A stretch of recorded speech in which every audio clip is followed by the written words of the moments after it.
Welcome to the Slop Farm. Enjoy the video. You begin by securing a well-fitted blouse and a tightly tied petticoat. This anchors everything. Once done, take the net saree and fold it to half width so handling is easier. You want a clean, lighter front. Now make the first inner tuck at the navel, about 6 to 8 inches from the edge, pressing firmly into the petticoat. This stabilizes the saree. Make sure the hem is off the floor and the saree feels evenly distributed on your waist. You now form the key pleats.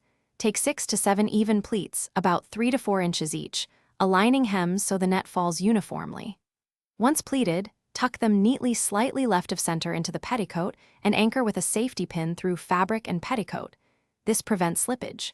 Next, bring the remaining saree around your back and throw the pallu over the left shoulder, arranging the net for desired translucence. Make sure the pallu length, balance. Finish by setting the pallu so it frames your shoulder.